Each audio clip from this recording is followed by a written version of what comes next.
Mercy, kung bibig mo, ha? Ako pa. Aling Mercy, kulang ho to ng 500. At ihabol ko na lang sa 1 linggo. Naku, alam niyo naman, di pwedeng ganun. Malilintikan ho ako kay Chang. Eh, para ka namang tatakbuhan namin eh. 5 taon na kaming rumirenta dito, di ba? Aling Mercy, kung ako lang ho, pagbibigyan ko kayo. Eh, pero alam niyo namang, sinusunod ko lang naman ang bilin ni Chang. Bakit si Mati bibigyan mo? Tina. Baka akala mo hindi namin alam. Labo nang hindi nagbabayad din ng renta, di ba? Pero pinapalampas mo. Bakit? Dahil may gusto ka sa kanya? Tina, tama na yan. Eh nakakatigo na kasi itong balugang to eh. Akala niya siguro magkakagusto sa kanya si Martin. Tingnan mo nga yung sarili mo. Nakita mo na yung tsura mo sa salamin? Ha? Eh sumusabi ka na! Kapal na mukha mo! Kapal na mukha mo! Ay, Mercy! Bayaran niyo yung utang niyo kundi susubukan kayo ang tiyan! Kapal na mukha mo talaga! Ano mo? Bakit akala mo maganda kahit hindi ka maganda? Ay, wala ko pa rin!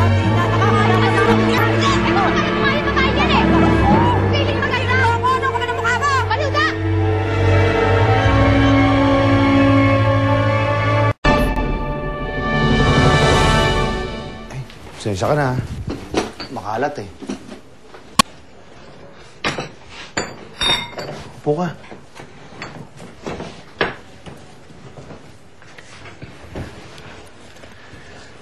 Ikaw naman kasi. Pinapatulan mo pa yung mga yun. Paano naman nakakaasar? Porkit ba ganito itsura ko, akala nila pwede nila akong api-apihin. Pasensya ka na. Dahil sa akin, napaaway ka patuloy. Alam mo, kung mababayaran lang talaga kita. Wala yun. Alam mo, Rosa, medyo minamalas lang talaga eh. Napakahirap ng maghanap ng trabaho.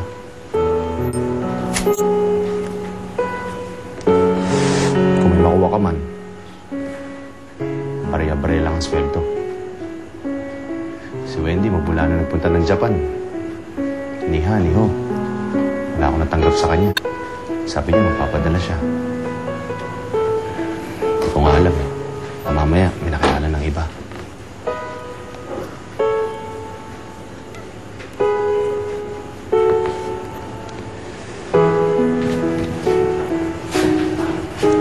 Rosa, medyo nakapalang ko na yung mukha ko. Baka naman may pera ka dyan. Hindi pa kumakain.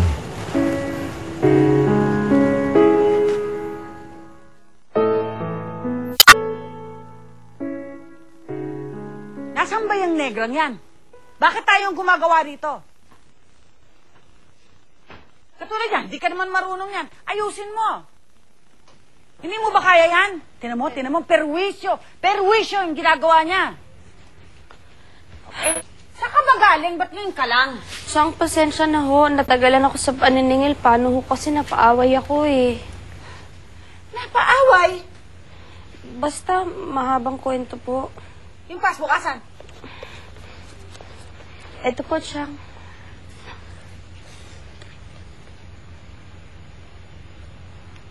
O sige, tutulog na ako. Saan ka pupunta? Pagpasok. Hindi, dito ka matutulog. Chang naman, paano naman ho? Ano ba ang akala mo sa bahay ko, hotel? Uwi ka lang kung kailan mo gusto. Malikas ka, no? Dito ka matutulog. Ay, pasok. Ay, nako. Diyan ka na. Diyan ka. Tulog ka rito. Pasok.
Ewan ko ba, Rosa, kung ano nakita mo sa lalaking yun? Hindi naman sa minamaliit kita, no? Pero pareho naman tayo kagandahan. Eh, halatang-halata naman na pinasasakay ka lang ni Martin. Ano ba sa akala mo? Hindi ko alam yon. Ano? Ano ka ba? Bakit ba nagpapakabaliw ka? Lulukuhin ka lang nun. Eh, handa naman ako dun eh. Sira ka ba? Bigyan mo nga ng konting dignidad yung sarili mo. Alam mo, Minda, tama si Chang. Okay lang na ako na yung maghabol sa lalaki dahil kung ako ang maghihintay para mahalin ako, eh talaga walang mangyayari sa buhay ko, no? Alam mo, sa ginagawa mong yan, buhay mo'y sisirain ng lalaking yun.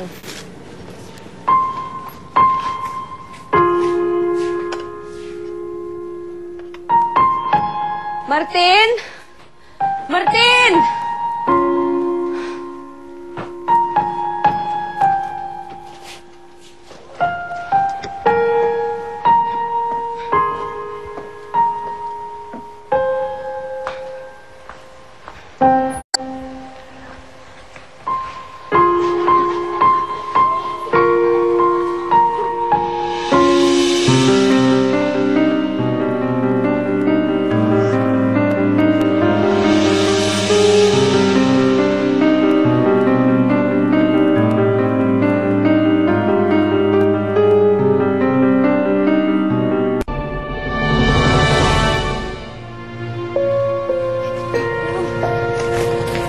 Rosa, anong ginagawa mo dito? Bakit? Magtago ka sa tiyan mo.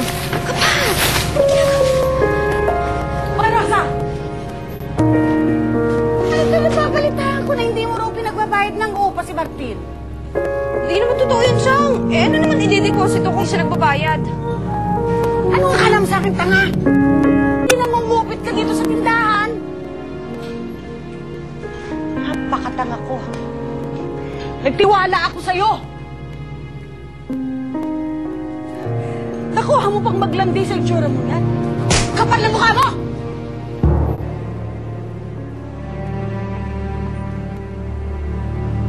Oo. Makapal nga ang mukha ko. Diba? Ikaw rin naman nagsabi sa akin nun, Chang, diba? Na walang mangyayari sa buhay ko kung hindi ko kakapalan ang mukha ko. Kaya oo, nilalandi ko si Martin. Pinagnanakawan kita! At bakit din... Kung tratuhin mo ako, Chang. Kung tratuhin mo ako, Chang, mas masahal pa sa kanila. Wala kang utang na loob. Pinalaki kita! And dahil sa'yo, tumanda akong dalaga. Hindi! Alam mo kung bakit ka tumandang dalaga? Dahil kung anong pangit ng mukha ko, yun naman ang kasing pangit ng ugali nyo. Yun ang totoong dahilan, Chang. Yun ang totoong dahilan! Walang iya ka! Walang iya!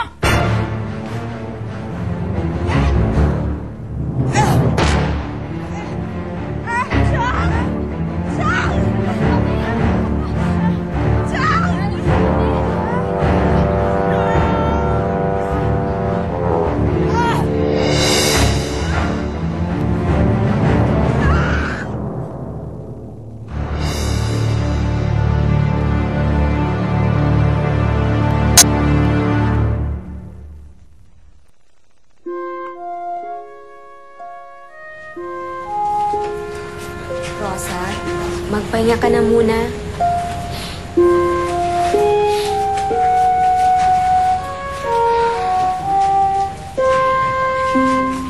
Ako na yung mahusay.